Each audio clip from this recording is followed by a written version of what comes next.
আসসালামু আলাইকুম নাহমাদুহু ওয়া নুসাল্লি আলা রাসূলিহিল কারীম আম্মা বাদ। সমস্ত প্রশংসা ও তারিফ ভাম গুণগান সেই মহান আল্লাহ তাআলার জন্য, যিনি আমাকে ও আপনাদেরকে তথা সারা পৃথিবীর মানুষকে সৃষ্টি করেছেন। পৃথিবীতে যত কিছু গাছগুছালি আছে সব এই মানুষের উপকারের জন্যে। তবে আজকে আমি আপনাদেরকে একটি গাছের কথা বলবো, সেই গাছটির নাম হচ্ছে তেলাকুচু। আমাদের এলাকাতে তেলাকুচু বলে, কেউ তেলাকুচা বলে। আপনাদের এলাকাতে কি বলে সেটা আমার জানা নেই। তবে এই তেলাকুচু গাছের পাতার, শিকড়ের সবটারই গুণ আছে, মানে সবটাই কার্যকারী আপনার। তবে আমি পাতারের কথা আপনাদেরকে বলছি যে আগেকার কালে, মোটামুটি 40-50 বছর আগেকার কথা বলছি এটা আপনাকে, মানে আমার ওস্তাদ আমাকে শিখেছে যখন, সেই সময়কার কথা বলছি। সেই সময় কেউ কারোর উপরে দুশ্মনী করে আপনার বান মারত, কারোর উপর রাগ হয়েছে, ঝামেলা হয়েছে, বান মারত। এরকম ধরনের আগে ছিল আপনার, কিন্তু সেই বান মারা জিনিসটা আপনার এখন হয়তো নাই। কই এটা আছে এরকম ধরনের আমি লক্ষণ পাইনি। আবার কোনো কোনো জায়গাতে পাওয়া যায় যে বান মেরেছে, এরকম ধরনের লক্ষণও পাওয়া যায়। তবে বান মেরেছে কি মারেনি এটা কীভাবে পরীক্ষা করবেন, আমি পরীক্ষা করার নিয়মটা আপনাদেরকে বলছি।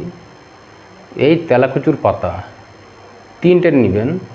3টে পাতা আপনি, মানে যাতে পাতা ফাটা ফুটু কিছু না থাকে এরকম ধরনের পাতা নেবেন। ফাটা ফুটু থাকলে তাতে আপনি লক্ষণ কিছু বুঝতে পারবেন না। তাই সেই পাতাটা যাতে একদম নিখুঁত হয়, কোনো ফাটা ফুটু না থাকে। 3টে পাতা নেবেন, নেওয়ার পরে 2 বগলে 2খানা দিবেন, আর পিঠের তলে 1খানা দেবেন। 60 রুগীকে শুতে বলবেন। শোয়ার পরে আপনি 2 বগলে 2টো পাতা আর পিঠের তলে 1টা, 3টে পাতা মোটামুটি 3-4 মিনিট থাকবে আর কি। বগলের তলে থাকবে, মানে বগলের ভিতরে আর পিঠের তলে চেপে ধরে থাকবে আপনার। তারপরে 3-4 মিনিট পরে সেই পাতাগুলো বার করবেন। বার করার পরে উপরের দিকে দেখবেন তুলে আপনি সেই পাতাগুলো ছোট ছোট ছিদ্র হয়েছে কিনা, মানে ফুটু ফুটু ভাব হয়েছে কিনা দেখবেন। এটা যদি ফুটু ফুটু ভাব হয়, ছিদ্র হয় ছোট ছোট, তাহলে জানবেন যে একে বান মেরেছে। তখন একে বানের চিকিৎসা করতে হবে। বানের চিকিৎসা করলে আশা করি উনি সুস্থ হয়ে উঠবেন, রোগ ভালো হয়ে যাবে। তবে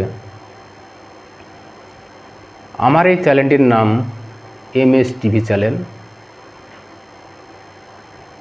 চ্যানেলটিকে সাবস্ক্রাইব করবেন, লাইক করবেন, শেয়ার করবেন।